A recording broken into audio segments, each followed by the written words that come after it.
আসসালামু আলাইকুম, সবাই কেমন আছেন? শুভ সকাল। তো সকাল থেকে এই পর্যন্ত অনেক দৌড়াদৌড়ির মধ্যে ছিলাম।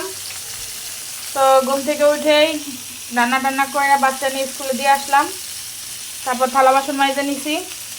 এখন একটু রান্না করতে চলে আসলাম। এই যে লাউ শাক আর আলু, আজকে এটাতে তরকারি রান্না করব। 2 দোয়া দিছি আর 1 দোয়া দিব।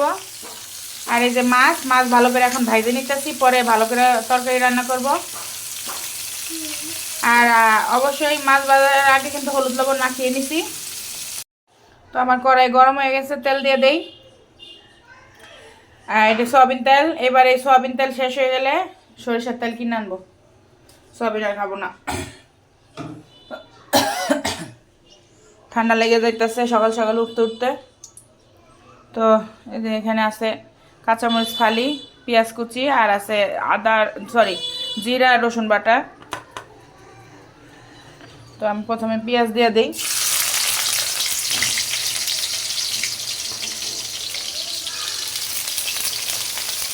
ভালো করে ভাজতে নিব।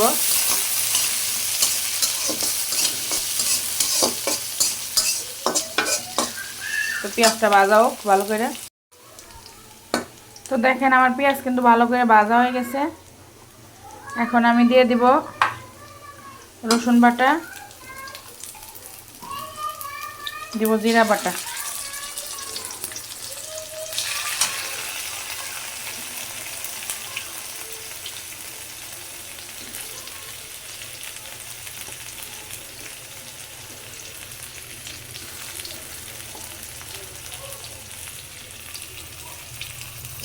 এখন ভালো করে মশলাটা বাইজে নিব।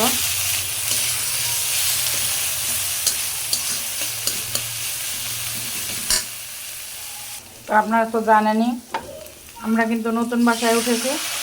পানি দিয়ে দিলাম, মশলাটা ভাজাও। নতুন বাসাটা কিন্তু সব দিক থেকেই ভালো, কিন্তু এখন সবার মুখে শুনতেছে বাসা নাকি আমি যে ফ্ল্যাটে উঠছি এই ফ্ল্যাটে একবার চুরি হয়েছে। আর প্রায় নিচটা একদমই ফাঁকা, গ্যারেজটা সিকিউরিটির ব্যবস্থা নাই। তো প্রায় জুতা চুরি হয়। কারণ প্রথমে জুতার বক্স কিন্তু বাইরে রাখছিলাম, পরে আবার ঘরে নিয়ে আসছি। এখন হলুদ লবণ দিয়ে দিই, তাই একটু টেনশনে আছি। যাক আল্লাহ ভরসা, টেনশন করলে তো হবে না, যা হবার তা হবে। তো লবণ দিয়ে দিলাম। আর আমি না সবসময় লবণ শাকে কখনোই মিল মতো দিতে পারি না, হয় বেশি হয়ে যায় নাহলে কম হয়ে যায়। জানি না আজকে কি হবে।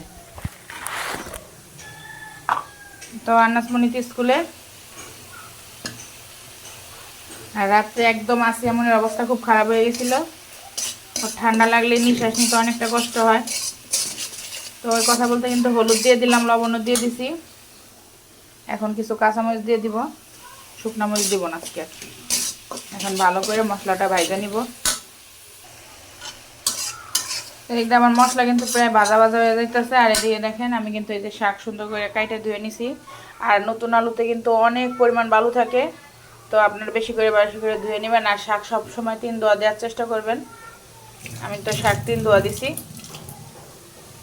তো এদিক দিয়ে আমার এই যে মশলা প্রায় ভাজা হয়ে গেছে, পানি উঠে আসতেছে। এখন আমি শাক ডাইলে দিব।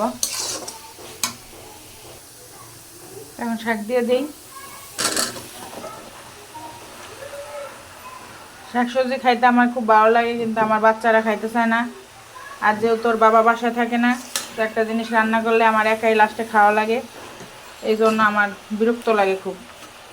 তো আজকে আবার মাছ দিয়ে তরকারি রান্তাছি, দেখি কে খায় আর কি করে।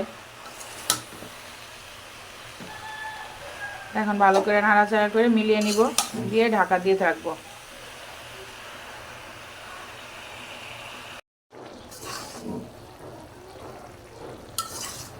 একটু পানি বের হয়েছে শাক থেকে, এই পানি দিয়ে সিদ্ধ হয়ে যাবে। আর অল্প একটু পানি দিব মাছ দেওয়ার পরে।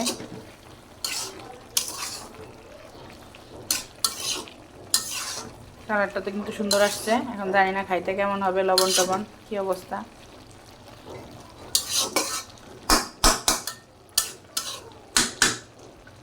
তো ডাইকে দিই, তো গরম।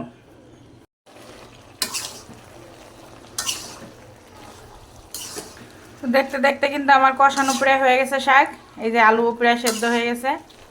এখন আমি মাছ দিয়ে দিব। মাছ এই যে আমি আগে থেকে ভেজে রাখছিলাম, তো মাছ দিয়ে দিলাম।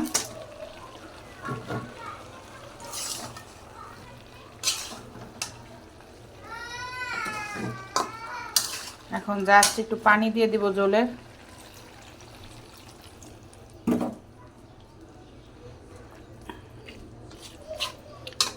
তরকারি একটু জল না দিলে খাওয়া যায় না।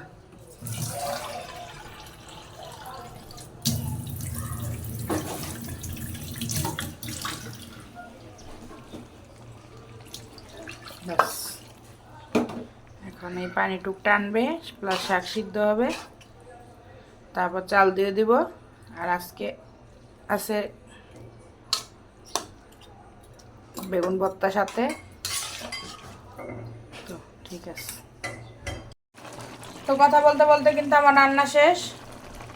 দেখো, এখন তরকারি নামিয়ে ফেলবো আর চাল ধুয়ে দিব।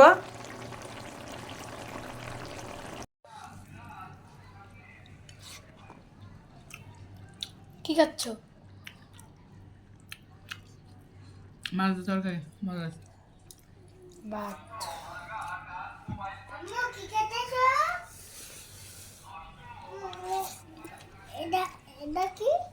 মাছ ভাত।